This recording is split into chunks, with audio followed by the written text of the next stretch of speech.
Today we're going to make a lidded vessel.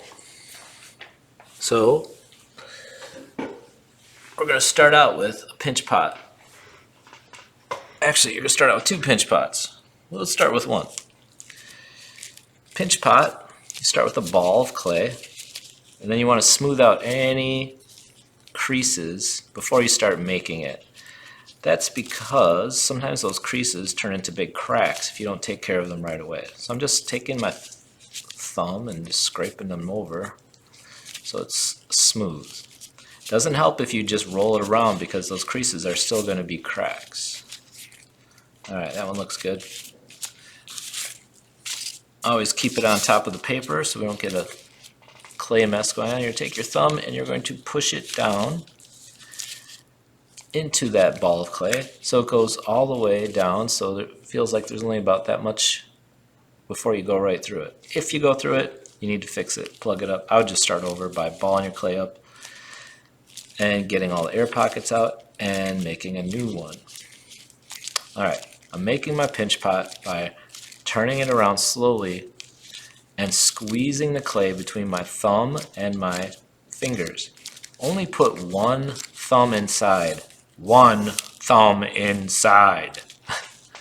When you do this, it stretches it out and makes it flat. I want it to be a dome up. So I'm pushing down. I'm really working on the bottom right now. You have to get the bottom first. Then once you get the bottom, you can come towards the top. Slowly. Don't squish this edge because we're going to connect the two pots together like this. So I'm going to work this out.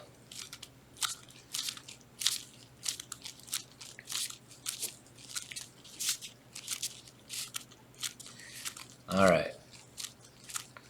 I want to get that kind of flat so it connects nicely with the other one. And it doesn't really matter what, well, I'm going to flatten this out on the bottom a little bit so it doesn't roll around. Alright, now I'm going to make another one. Same thing. Ball it up. Big crease. I'm going to push that over so it doesn't cause me any problems.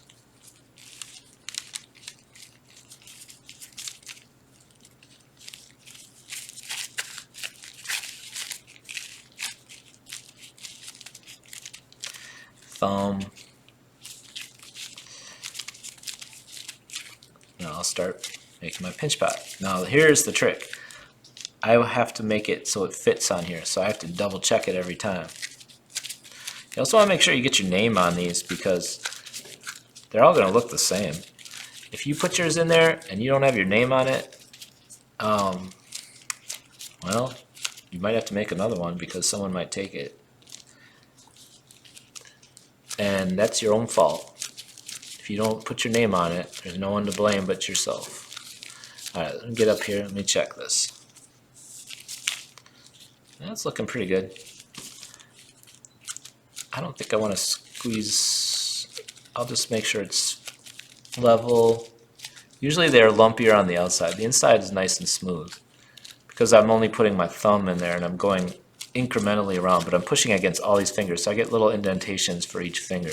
So I might go back and just check those.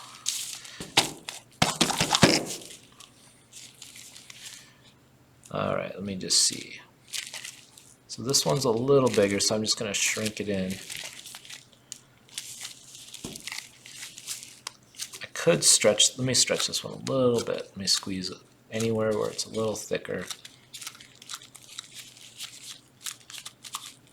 Well, let's see. Gonna line up. Alright, that looks pretty good. So, now I'm going to score them together. Scoring is the act of scribing a line into some sort of material. In this case, it's clay. And I'm going to get both pieces wet where they attach. And then I'm going to take my fork and score these edges. You want those score lines to be nice and deep. They shouldn't be just little baby scratches. They should be deep grooves. That's because these are like, imagine them being like Legos where you have the little like knobs that have to lock into the holes. These grooves have to lock into each other. So I'm ready to do it. I'm going to take them together and pull them up slowly and line them up, and trying to get them to touch right. If one side starts caving in, back off. You don't want it to look, it should look pretty straight around here. Alright, it's looking pretty good. I don't want to push it too much because it's going to cave in if I do. Now I'm going to take a popsicle stick and just get it wet. A little clay on there, so I'm scraping that off. And I'm going to scrape these together. And I might have to go and flip it from the other side. Depends on how the clay is moving. My goal is to not see this crack. I don't want to see where it came together. I want it to look like one thing. Like it's always been that thing. Like an egg with flat ends. Or a cylinder. They kind of bow out a little more than this. It's not a straight side. See how it's bowing in there? I don't like that. So I'm going to work these other parts first.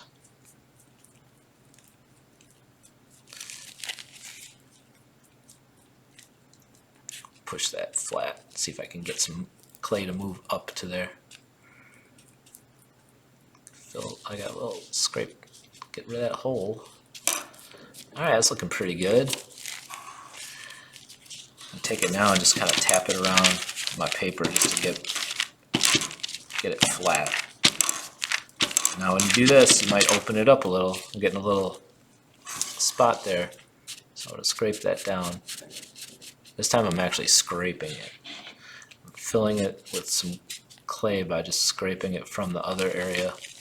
Get one there too. I want to scrape down. I'll scrape up. Alright, it's looking pretty good. Now at this point, you could leave it as a cylinder, or you can change it into more of a squarish shape by just paddling it on your table. First thing I want to do is make sure I have a base. Either one could be the base at this point. So I'm just tapping that flat. There should be an air pocket in here now, and that air pocket is keeping the clay from just smashing down. It's like a balloon made out of clay. If you want it to be kind of squarish, flatten both sides, and then flatten 4 sides. 1, and flip it, do the opposite side. 2, 3, 4. So it's getting me into a square. If I really want to square it, I can start pinching these corners and square it out. But personally, this looks good to me, so I'm going to leave it alone. There's an expression that says, leave well enough alone. Sometimes you overdo it and you push the limits of what a material can take. Alright, at this point, I'm just going to leave it, and I'm ready to add on my handle. So your handle has a theme, and you're going to pick a theme, make the handle, and then you're going to also carve in designs that match the theme on the rest of the pot. So I'm going to make a little pickup truck. So I only need a little bit of clay. It just has, that's going to be my handle that I lift the lid off with.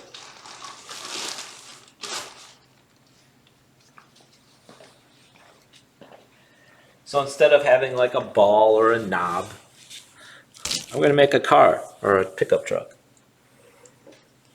So I just cut off a chunk. I'm going to kind of knead it a little bit, make sure there's no air pocket in there. Alright. The best way to make something, in my opinion, from clay is to not have to add on. So I want to make my whole pickup truck out of this piece of clay without cutting anything out. Or I'm sorry, attaching anything to it. So I'll start with the bed of the truck. Has to fit on here. You can go off the edge a little bit. And there's my cab. I need to make this come down a little more. Might have to shrink that a little. Alright, it's getting there.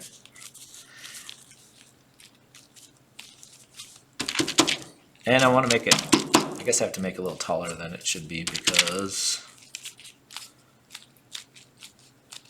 I have to make some wheels.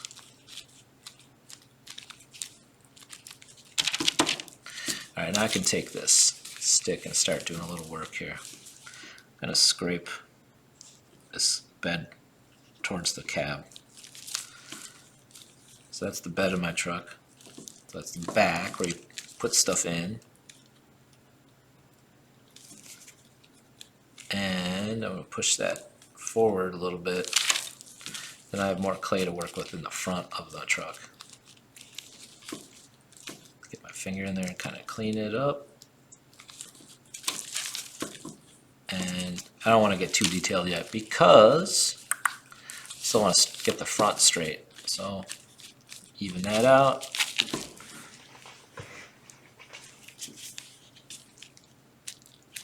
All I want to do right now is get the main shape of this truck done. I don't want to get it too detailed because I still have to attach it to here. And that's going to have to get scored on. So I'm just going to kind of smooth things out. Make sure it has, that's leveled off here. I can shrink that. Get my cab so it's squared up. I want to make sure I have enough clay for my front end.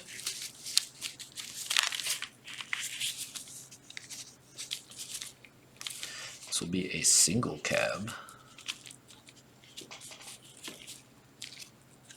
That means there's just a front seat. There's no back seat.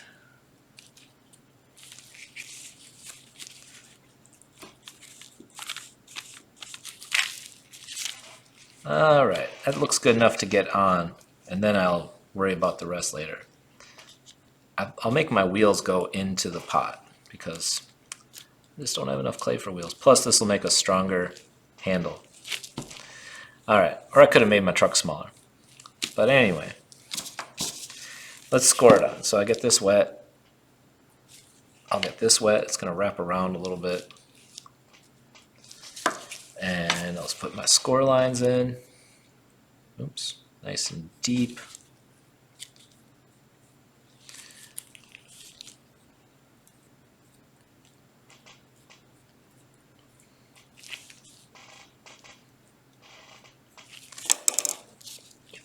Get my truck on there. I'll push it down really hard. That's why you don't want to put a lot of details on because you might lose a lot of them when you're attaching it. Alright, now I can go in and clean it up a little bit. I'll get rid of any score lines that are showing still. And then I can detail my truck. Now I've wrapped my truck around here, so it's kind of bent. That's okay, it makes it, I'm the artist, I can do it if I want to. And I'm going to take a sharp stick and just draw, actually I'll use the back of that stick to get some wheel wells on there.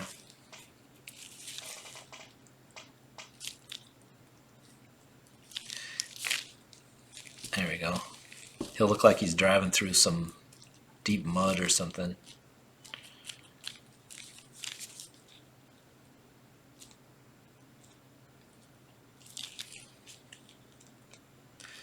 Alright, when this is done, this will look like a perfect replica of a 1967 C10 fleet-side pickup truck. Maybe. I think it looks, it's more looking more like a 68.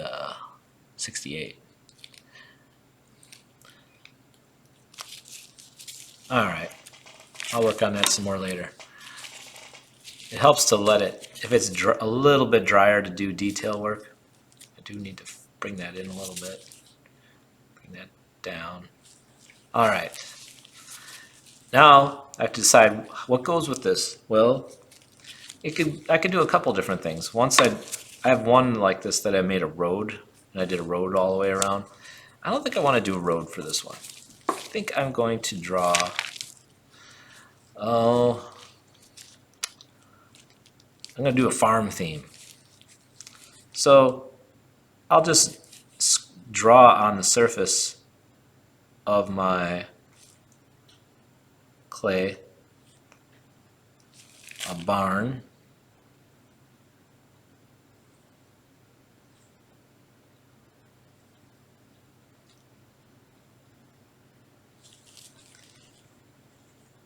And it's got a big barn door here.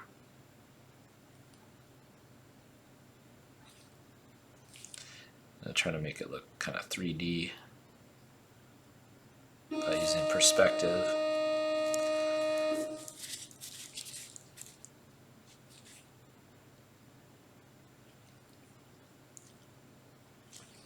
So putting those X doors on there. I'll put a hayloft door up here. And then I'll put some lines on the roof. So it looks like one of those steel roofs. And that will help accentuate my perspective up there. Alright, so I did a barn on that side. Maybe I'll draw some cows or something on here. Tractor. But it's going to be a theme. So whatever I do on this has to go with the theme. And it can be carved in a little bit too. You just have to be careful not to go through. So if I wanted to, I could take, I have some different carving tools, but you could scrape away the clay around some of the things you make so they stand up above the surface. So that barn, I'll just taper that back like this. And that barn now looks like it's kind of coming out of that piece. But I really didn't do much. I just scraped it a little bit, and then I kind of what I call feathered it back by just taking it down slowly. There's a nice little barn. Actually, I'm going to run some lines down the side so it looks like boards. Oh, that looks good. I like it. All right. So this is it. I'll show you I'll help you cut the whole thing open once it's a little harder. And that's what we're doing. We're making a lidded jar with a theme.